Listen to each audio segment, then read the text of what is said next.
Go. Hello, everyone, for our next Sit and Sip session with Dr. Abby Arena. We are really excited to have Abby with us today. We have a little bit of a different field being represented today with veterinary, where we're working with different patients, not necessarily the human kind, but the furry, fuzzy, and also the really fun kind. And so I'm not going to go into too much of introducing Abby, so I will let Abby do that. And Abby, when you introduce yourself, could you just kind of talk a little bit about how you got to this career path? Sure. So I graduated from the University of Maine in 2010, and I started at the University of Prince Edward Island in vet school in that fall, and I graduated there in 2014. So I was pre-vet, I was animal science with a pre-vet concentration, and I was in the honors college at UMaine. And then, I went to vet school in Prince Edward Island from there. So I guess I have like the same story that everyone that goes, that is a veterinarian has. It's like, oh, I've always wanted to be a veterinarian. And I would say that before I was like 6 or 7, I wanted to be an artist. And then after about 7, I wanted to be a veterinarian. I think that I became interested in that career from a few different experiences as like a young child. Like my grandparents got me some ducklings, and we went to a farm to like pick them out. And I got and I saw the world's largest pig, which I think was like a normal pig. It was like 400 pounds. Looking back on it, and I got some chickens, and those were like my first pets. We didn't have animals. My parents are not animal people. I have no veterinarians, no medical people in my family in prior generations. That being said, I have a cousin that's a physician assistant. I have a cousin that's a nurse. I have a cousin and a cousin-in-law that are pharmacists. A lot of us are medical now. But yeah, I really like nature and science and all that kind of stuff. And so I wanted to be a veterinarian. So that was my goal, like from the get-go. Mm-hmm. So my intent was to go to the University of Maine, which I did. And I was very, very involved in a lot of different things. The pep band, student ambassadors, and like new student orientation, like in Greek life and a whole bunch of other things. So I was very, very busy with groups and clubs and stuff like that. And then I did not get into vet school like first round. I only got one interview, and that was at the University of Prince Edward Island, the Atlantic Veterinary College in Prince Edward Island in Canada. And I got off the wait list like 11 days before the start of school. Wow. So there was not a lot of time. I showed up to school like 3 days before I had other plans. Like I showed up to school 3 days before it was going to start. I didn't have an apartment. I didn't have anything, and moving to a foreign country. So, but oh my gosh, so easy. Yeah, it was fun. Yeah. So then after I went to vet school, I always wanted to be a mixed animal practitioner. I wanted to do large animals and small animals, but realistically, in like with the whole financial recession of like 2008, a lot of the cow farms, all the small ones, got absorbed, went out of business. Most of the larger farms can do most of their own things as far as, pregnancy stuff, sick cows, vaccine, anything like that. People didn't have money to have horses anymore, and veterinary clinics didn't have that extra cash flow to subsidize basically their large animal vets, because you can see 6 patients an hour. So a small animal and you don't need to go anywhere. You might need to drive 2 or 3 hours to get to a large animal patient, see one patient. So it's not as financially viable. It's also a bit of an old boys club, so it was what there is for mixed animal vets is what it is, and as they are retiring, it's not happening anymore. But that's fine. Like, so right now I just do small animal.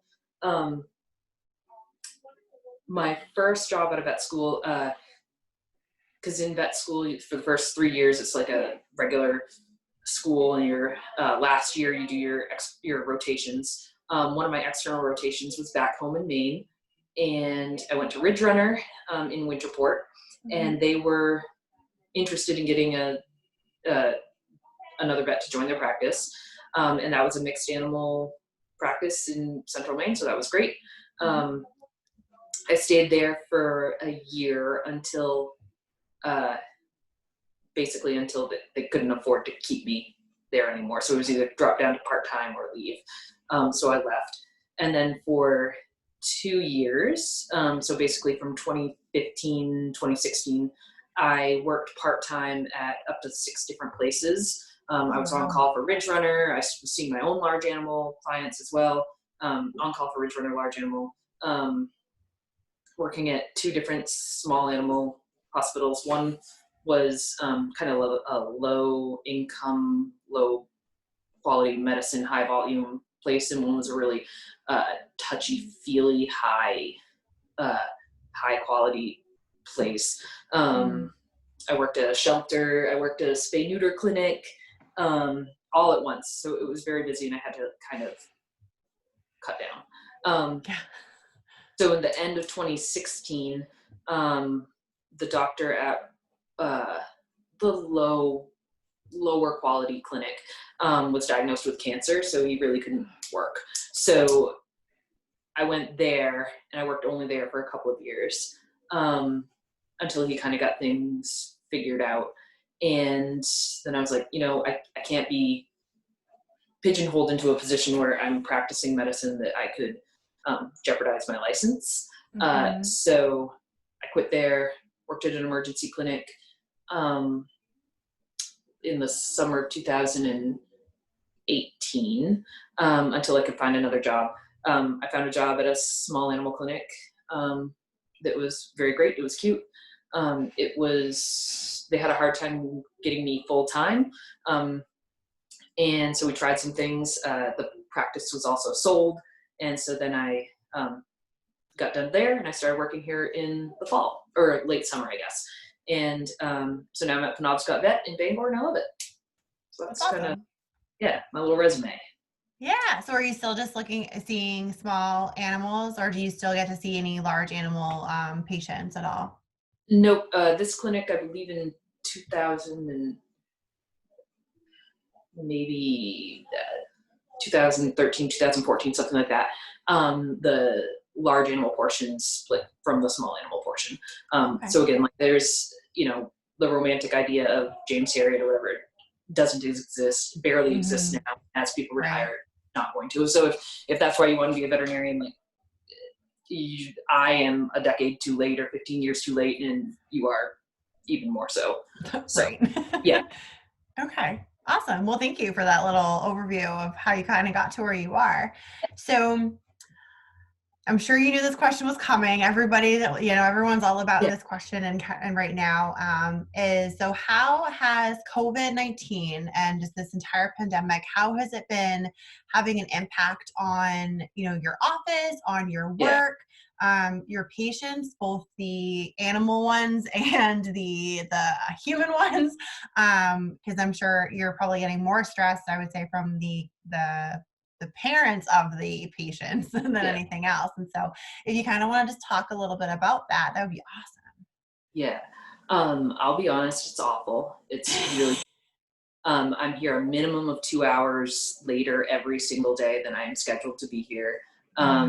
It's really terrible, actually. We have to wear a mask all the time. We have to eat in our cars. I have, we have to wear gloves and stuff. And I'm an animal doctor. I'll go a whole day without touching an animal in person because we have gloves and stuff. It's really difficult. People are at home with their animals, and they are honestly spending too much time staring at them. And I don't mind a big part of your job is hand holding of the people. So if you want to be a veterinarian because you like animals, don't be a veterinarian. It's majority of your job is people and paperwork. The animals are a small portion of it.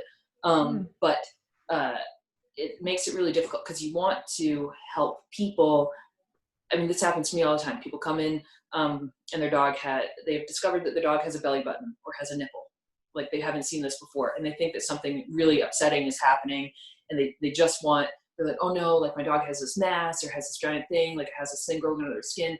And if they're in there in person, you can reassure them and show them, yeah, hey, look, this is normal anatomy. This is fine. All is well. Mm-hmm. Unfortunately, we have to do all of that over the phone with people that are more paranoid and more panicky. So our technicians will, the people will come in, they will phone up that they are here. We have to take all the history and stuff over the phone. It's really difficult when they are like, either not answering their phones. We only have so many phone lines. It's, they try to describe where this mass or the thing they're concerned with is on the dog. You can't ask the dog when the dog comes in. Right. And it's very hard. Like I was telling you earlier, we have had a couple of people looking for x-rays and ultrasounds to make sure the dog has 2 kidneys, just because that's the only thing that they have control over. They can't go to the doctors and request any tests they want, but they can come here and ask. So even if the dog was perfectly fine for its whole life, but, and so we help them. Really, we should only be seeing emergencies, urgent cases, but in reality, people make a lot of things urgent that aren't. Right. So I believe we have a guest that just joined us. Hello, Excellent. Hendersons. You put on your video. Hold on. Hello. Oh, hello. Hi. That's a beautiful clock. I love that clock. So we really just kind of started. So this is Abby Arena, everyone. So she is a UMaine alum, and she currently works at Penobscot Veterinary Clinic. Is that what the PVC stands for? Okay. In Bangor. And so we kind of just did a little quick overview of her, how she got to where she is. And then also we are currently talking about how COVID-19 is just making things like super awesome for veterinary offices right now. So just a quick, like what Abby was saying is that it's really stressful right now for veterinary clinics. Abby, I don't know if you want to kind of just allude a little bit more to kind of what you were just saying, because I think it'll be helpful for them to hear as well. Yeah. People are needing a lot of extra hand holding, and it's difficult to do when you can't see them in person. They're all outside and we examine the animals inside. All of our communication is being done via email and over the phone, which is really challenging. People get frustrated with how things are in the world, and I understand that. And so they, a lot of times their veterinarian is an easy person to yell at. And so, which happens all the time anyway, but yeah, sometimes you just have to sit and listen, and people are yelling and demanding their money back, and there is something wrong there, and all this stuff. It's not about you. It's about the things that they don't have control in. We haven't gotten a ton of questions regarding, even with like the news and stuff with, like these tigers and stuff have tested positive, and there's a pug that tested positive and all stuff. We actually haven't gotten a lot of questions regarding that. Okay. I will say that since January, we do get the short end of the stick for a lot of things. Since January, and this is just in general, since January, real surgical masks have been on back order, and we're unable to get them. So we have these, but that's obviously not the same for like real surgery. Surgical gloves, injectable steroid medications, because that's used for COVID-19. We use all the same medications, and they're for the humans. The same sort of stocking up and stockpiling of preventatives, medications, and stuff is happening here. So it's difficult to keep our flea and tick stuff on hand, Mhm. that kind of thing. Yeah. Whereas my cousin that's a nurse, they have, because all of the non-essential stuff has been canceled, she actually has plenty of time and is doing training at night instead of working. So I'm like, Oh man. it's not fair. I'm working Yeah. 2 hours a day, no additional compensation. Yeah. So kind of on the COVID-19 thing, and then I can ask if the Hendersons have any questions, of course, for you. So there was, our governor, Janet Mills, just came out earlier this week with her step Yes. thing. And so we're just about to enter the first stage, which is, of course, Mhm. very similar to where we were before there were stages. So Mhm. do you see your office or just your role changing at all anytime soon? Or do you think this is something where you're kind of using a different type of telemedicine with your patients and with your clients for a little bit longer, just because of what's going on? Yeah, probably not much is going to change for us. And that does bring up an important point. Like, technically, we're allowed to do some sorts of telemedicine, but like, it's not very feasible in animal medicine because, Right. People say, "Oh, my dog has diarrhea." Well, yeah, it actually has a very serious uterine infection. That's actually pus coming out of its vagina, not diarrhea. That requires surgery. People aren't very good at observing their animals, and that's why they bring them to us. Like, they're knowledgeable about seeing the signs that they're seeing, but what it means. So, it's not like a person that says, "Oh yeah, my temperature is this, and I have a little tummy ache here." Telemedicine just isn't going to work. Right. Yeah. Right. Okay. Which, Yeah. I mean, that makes total sense, Yeah. of course. Okay. Hendersons, do you guys have any questions for our guest speaker? I had a question about Yeah. the governor and how that's working. Do you foresee any changes in patients where the family comes into the veterinary facility? When will that go back to what it used to be like? I don't have a crystal ball. I'm not sure.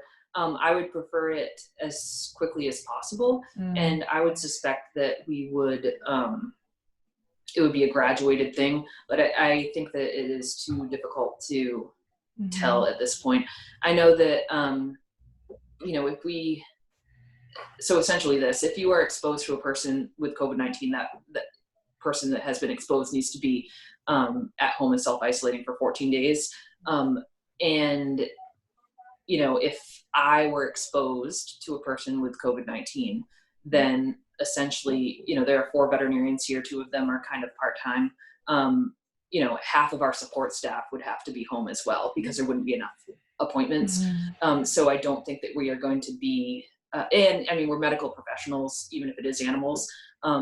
So I don't think that we're going to be cavalier about restarting things. We're all quite strict about our protocols and things like that right now. And unfortunately, I don't think it's going to change anytime soon.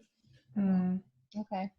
Katie actually works at a veterinary hospital over the summer. She did it last year, and Yeah.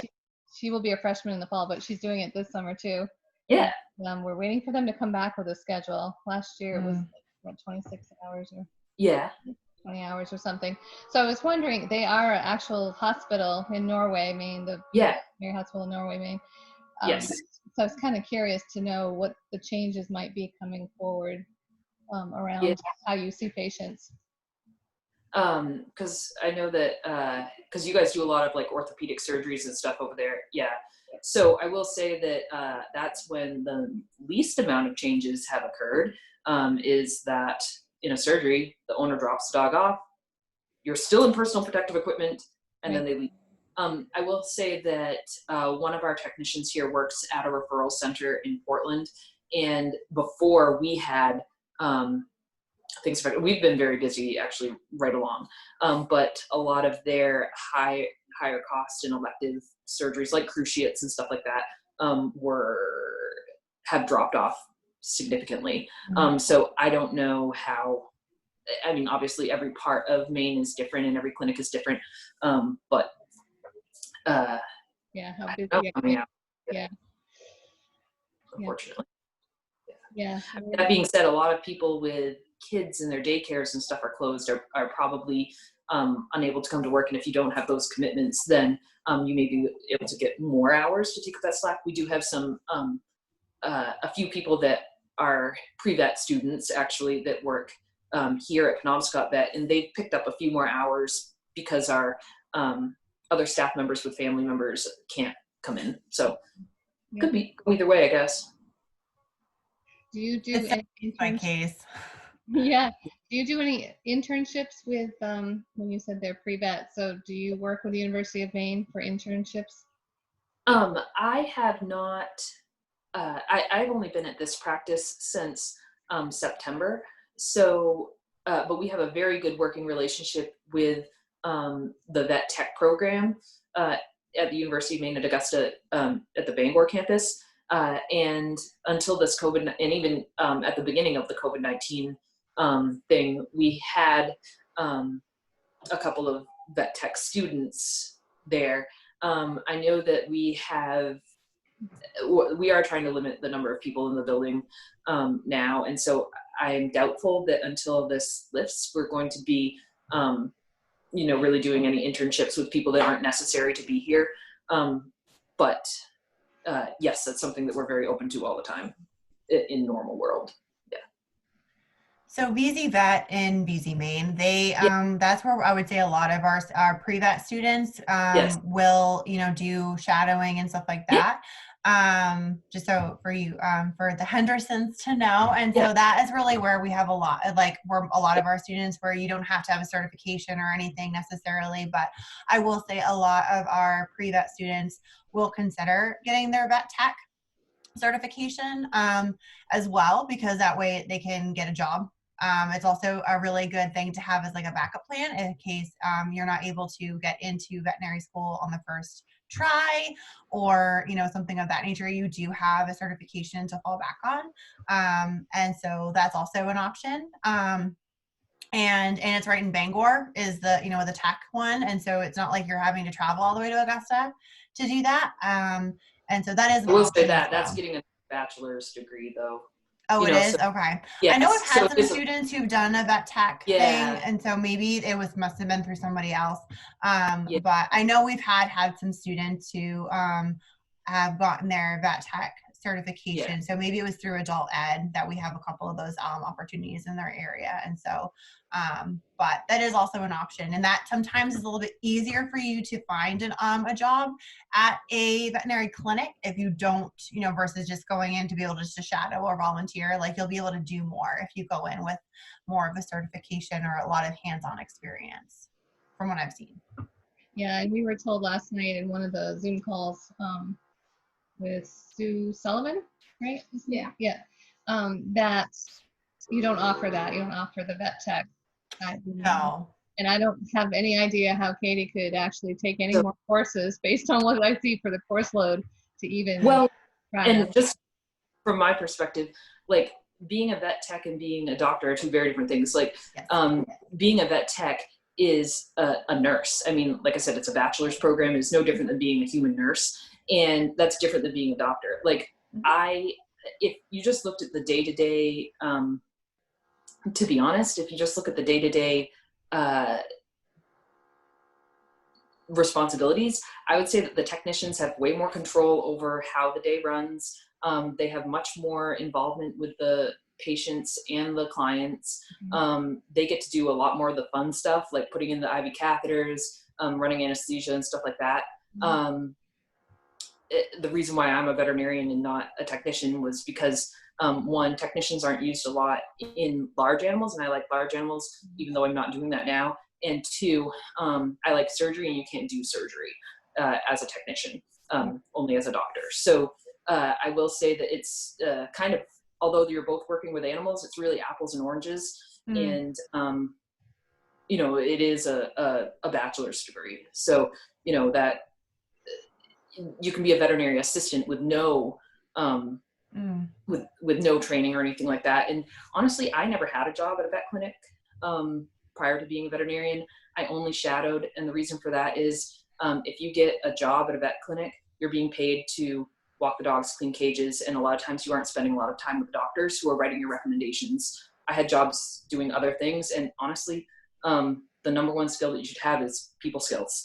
So get a job as a cashier, get a job at Target, do any of those things. That's going to make you a much better veterinarian. And then use your extra time in shadow and hang out with the doctor and ask them questions about being a doctor, and see what their actual job is like.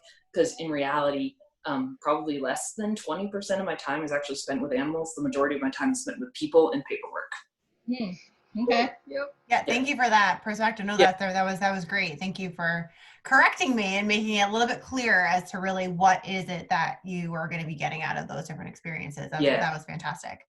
And and that's another thing, in your veterinary applications, they separate animal experience and veterinary experience. So yes, working in a veterinary clinic technically counts as veterinary experience, depending on what you do. Animal experience is not as important in your application as veterinary experience. So, instead of feeling guilty for not, doing my job, cleaning cages and doing whatever, they don't need to pay me. I just went and just did what I need to do. And I made my money in other places, like picking vegetables or whatever. But yeah. Okay. Any more questions? Yeah, can you talk about being a large animal vet? I know you say you're not doing that right now, but that's what she's interested in too. Yeah, so when I wanted to become a veterinarian, my ideal was to be a mixed animal practitioner. I had a horse in like between 7th and 8th grade. I think I got my horse, and the husband of the person that owns this clinic was actually my veterinarian then. He's a veterinarian also. And he owns Foxcroft Vet. And I basically wanted to be him when I grew up for my whole life. I still want to be him when I grow up, but that job doesn't exist anymore. It sounds like really romantic, like the James Harriet kind of thing. My ideal world would be, I go out and see some cows, I go out and see some horses. The next day I'm in surgery all day, doing small animal surgery, and then out and about on the farms and stuff like that. When I graduated from the University of Maine, that was in 2010. That was after like the economic crisis and recession of 2008. So a couple of things happened. People didn't have money for their horses. The animal clinics a lot of times had a large animal section and a small animal section.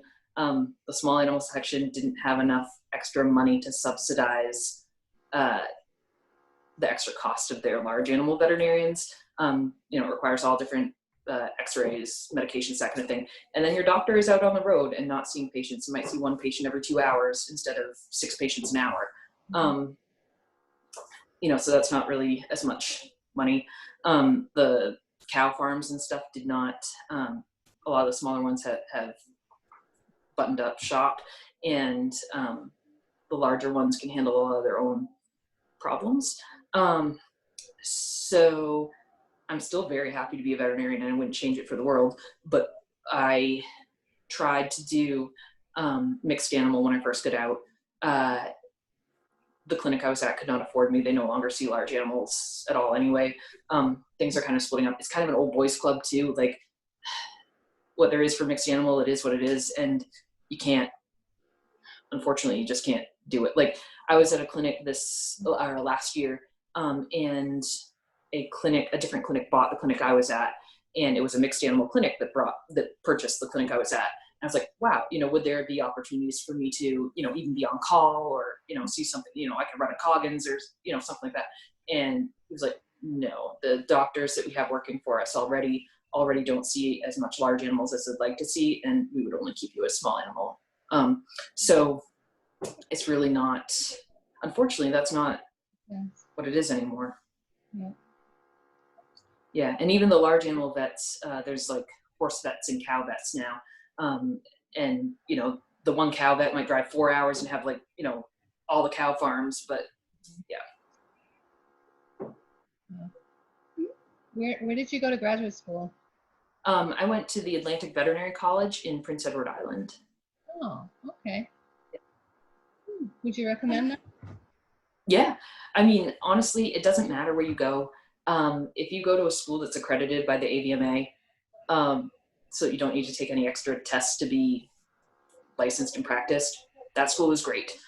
So wherever you get in is the best school that you can go to. If you second to that, whatever school is the cheapest, because in reality, you only need to live there for 4 years. It doesn't really matter. And, you can suck it up and live anywhere. I mean, I really liked where I went. It was great. It was nice. It probably would be my top choice if I didn't get in anywhere else. But, I only got into that school. It was a great school. If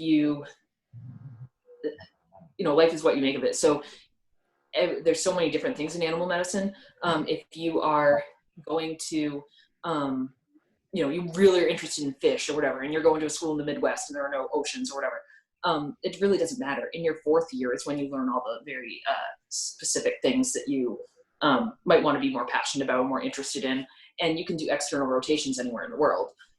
So really, that's a good school, but I wouldn't split hairs about which school to go to as long as you get in. Mm-hmm. Yeah. And we were talking, and me and Abby were talking a little bit I think even before we even started the session, of just how the AVS department, so just which I believe you were thinking of going into animal veterinary science, correct, for your major? Yeah. So we were talking about how that program in itself, I mean, they are very proactive and are extremely helpful for those students, not only who are interested in going into veterinary medicine, but who are wanting to go into animal science, animal behavior, a variety of different areas. Because, I think every year they have Glasgow, which is another veterinary school coming to campus or doing a virtual session or something of that nature. There's tons of Glasgow alum in the state of Maine who are practicing. And I think like Ross University is another, like they are always in contact with different career paths, whether it's programs, whether it's professionals across the country and in the state of Maine. They just do a really fantastic job of preparing students and having them see what is available. And so to Abby's point of, there isn't one school or the other, I would say there's probably more schools that our students just happen to get into or apply to more than others. I would say Glasgow is probably one of our tops, mostly because they have such a presence on our campus in terms of they come and visit and everything. And so Tufts is another one. I mean, Tufts, I think, is just all over across the board, regardless of what program you want to go into in health professions. Tufts is one of our most popular schools that our students are applying to, whether it's PA, veterinary, dental, medicine, all the things. But your professors are just so great at keeping you connected with all of that. And as well, like when I went for interviews in vet schools and stuff, like the veterinary community is quite small as a profession. So chances are they know someone where you're going. And so my thesis advisor, Ann Lichtenwallner, hooked me up with some people that she knew at the Atlanta Veterinary College. So before I even had my interview, they took me on a personal tour. I got to meet a bunch of people, and it made me a lot more comfortable during my interview as well. But I will say this, is that it doesn't matter what you're, as long as you meet the prerequisites and get good job, like good grades in that. If you're really passionate about chemistry or really passionate about, like there was a student in my vet school class that was a math major. You can have any major that you want, and now's the opportunity to have it. Like, I was kind of lucky that I didn't want to do anything else other than being a veterinarian. And I will say that I probably learned as much, because I took a lot of cow classes at the University of Maine. I probably learned maybe even more, not about cow diseases necessarily, but like about farm management and stuff like that at the University of Maine than I did in vet school. And it's something that I find very interesting. I find forages and growing crops interesting. But you know what? If you want to be a music major, no one said that you can't be a music major and go to vet school.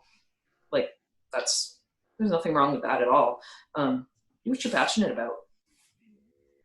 And you can easily connect that to, you like playing instruments with your hands, or if you were like really into Oh, yeah. art, you know, the humanities, Yeah. you know, that having that skill set can be extremely applicable to working in veterinary medicine. So thank you so much for saying that. So again, you can literally be any major. I still think AVS is a fantastic major because you could minor, you could totally minor in something like that. And so really the biggest thing is just to keep your options open. Don't feel like you're stuck in having to do one thing.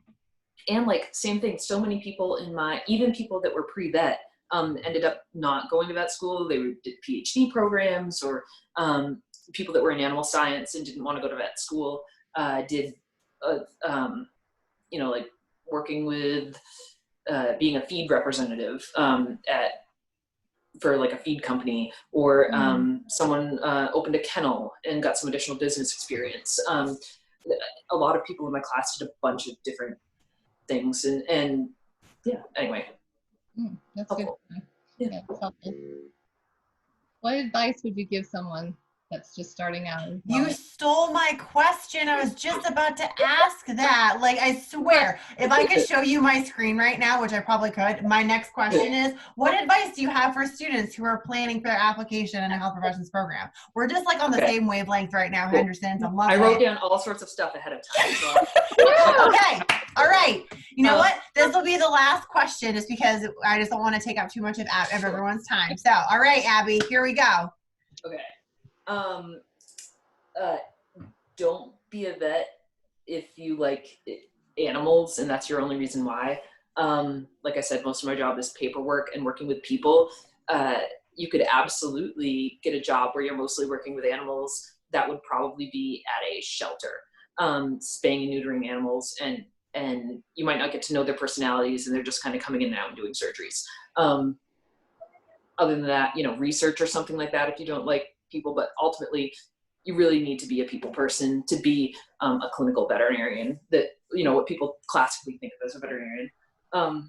Also, don't be a vet if you want to be a doctor. You know, if you like the title of doctor, that's a totally valid reason. You know, a lot of people take a lot of pride in that title, and that is not wrong. But most people don't think that you're a real doctor. They don't, and I don't care. The title I'm most proud of is veterinarian. If that happened to be a doctor, happened to be a bachelor's degree, that doesn't matter. Like, I just like being a veterinarian. If you like the doctor title, don't be a veterinarian, because people don't think of them as a real doctor. Don't take that to heart. Like, that's fine. Like, I'm totally fine with it. Don't be a vet to get rich either. If you think that is what you want to do, you'll be sadly mistaken. I made $48,000 a year in my first job as a doctor. My cousin, who is a first grade teacher, made only $2,000 less than that, and had summers off and did not need to get up in the middle of the night to do things. So that's, if you want to make money and be in veterinary medicine, you probably have to own a clinic. And I will say that things have changed in the state of Maine as far as what now you don't need to be a veterinarian to own a veterinary clinic. So corporations are buying up practices. Many veterinarians right now are at retirement age. Their 1 or 2 doctor practice was their retirement plan and was their baby. They're going to sell out to a corporation that can buy it at a higher price than you. We're probably, as time goes on, like by the time, you know, you go through pre-vet and then go through vet school, you know, a decade from now, realistically, I'd say most of the practices around are going to be owned by a corporation. If you like being a doctor, cool, but you probably aren't going to make as much money at it as you would have hoped. Definitely check out studentdoctor.net. I'm assuming it's still around, but it was very helpful and very supportive. You can find out a lot of like what the actual questions are for interviews and stuff like that, and a lot of people's things. If you are concerned, you know, about how people are going to be assessed with how school is this semester with COVID-19 and all that kind of stuff, like, you can see there, you can just feel better that everyone's in the same boat. Everyone is in the same boat, so that you aren't going to be compared differently. Everyone in this time is being compared differently together. vet schools look for someone that will make a good vet student, not someone that will make a good vet. There's a saying that clinics are, that A students work in research, B students work for C students who own clinics. There are a lot of other skills that make a good veterinarian. Ultimately, they want someone that's not going to flunk out of vet school. So your most important thing is to have a good GPA. I mean, my GPA was fine, but the reason why I only got into one school is because my GPA was like 3.4. That's sufficient, but barely. Yeah. You have to have a good GPA. You have to have plenty of hours. You have to have good scores on your tests. If you don't have that, it doesn't matter if you spent a semester saving elephants in South Africa. That doesn't matter. You're never going to get in, and that's not going to make you more memorable. If you don't have the grades, it's just not going to work. I used to be prejudiced against the Caribbean schools, and I have changed my tune entirely. So I didn't even apply to them, even though I was less likely to get in. I was worried that I would be judged because some of those schools are easy to get into. I can tell you what, the doctors coming from there are wonderful. There is nothing wrong with those schools. I do not have anything against those schools. I was really prejudiced against them at first, and I am not, and you shouldn't be prejudiced against them either. After I went to vet school, I learned that a lot of the faculty members of the normal vet schools like to have a vacation like anyone else. And so they teach for a semester or a year or whatever on their sabbatical in the exact same things that we were teaching at a North American school. In your fourth year, those students get to go on rotations to all the other vet schools. They essentially take up the spots of the people that have flunked out or changed careers or whatever. So they're still getting the same fourth year education. I've worked with a doctor that graduated from one of the Caribbean schools, and I mean, he's wonderful. The only problem is they are more expensive, but in reality, if that's what you want to do, I mean, I would be a veterinarian if I made $20,000 a year, if I made $200,000 a year. I'm very happy with my job. I love my job. I love my career. I wouldn't change it for the world. And you know what? Honestly, if I hadn't gotten in, I would have regretted not knowing what I know now. I would have regretted not having gone to one of those schools. I was fortunate enough to get in my first year, but I have nothing against those schools whatsoever. Yeah, your DV at your degree in veterinary medicine does not look different if you go to like Ross University, Right. because of the rotations that you end up doing in the Absolutely. United States.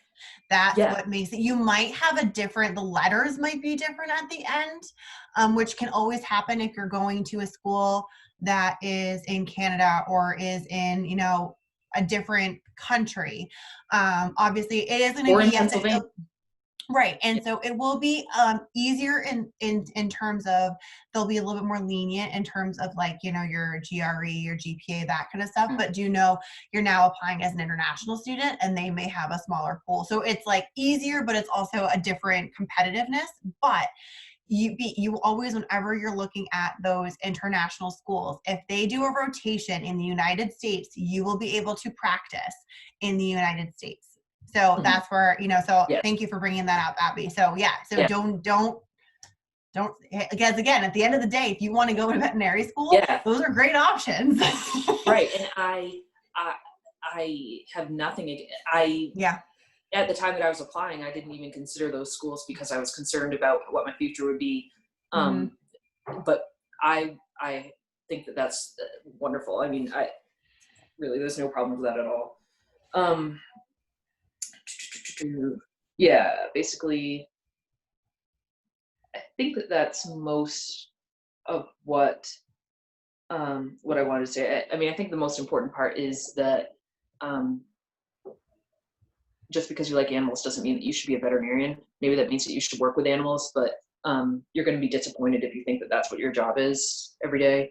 It doesn't matter what you major in.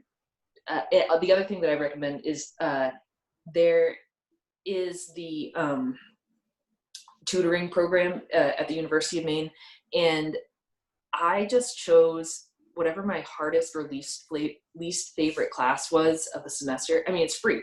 I got a tutor for that because those classes were going to be my prerequisites. It's really important that I have good grades in them. But like, I hate chemistry.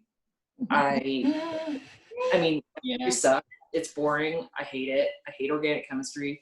I don't use calculus at all. I add, subtract, multiply, and divide. That's all I do as a veterinarian. Yeah. I mean, I had to take all those classes and I had to do well in them. So if you're in the tutoring program, that forced me to spend enough time in those classes that I hated to get through. So yeah, and like do other things too. Like you have your entire life to be a veterinarian. I have a ton of different interests, and I don't do anything with veterinary medicine short of walking my dog on my days off. When I was in college, I was in the pep band. I was in like this garage band thing that we played like trash cans and stuff. You know, I was in Greek life. I was a student ambassador, an RA. You know, all of these things that aren't sciencey and single. I mean, I love to garden. I don't sit around and read scholarly articles on the weekends. Like, I love my job, but there's more to my life than that. So take the time to do that. Even if that means that you need to take an extra year or take a year off or do something else. You have your entire life to be a veterinarian. Don't get too worked up about it. But, you know, college was like my most fun time in my entire life. Take advantage of it. Do all the fun stuff. Like, go to the library as much as you need to, obviously, but there's more to it than that. Oh, okay. Thank you. That was great. That was like the perfect like amount of like what kind of advice would you want to give somebody? That was great. Do you guys have any last questions for Abby before we end our session today? No, I think we're good. Okay, perfect. Well, thank you all so much for joining us today. And thank you so much, Abby, for taking the time out of your busy, not fun COVID-19 schedule days right now.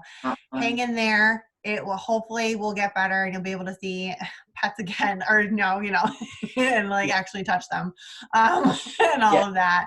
But thank you guys again. Stay safe and healthy and have a great rest of your day, everyone. Great. Thank you. Thank you.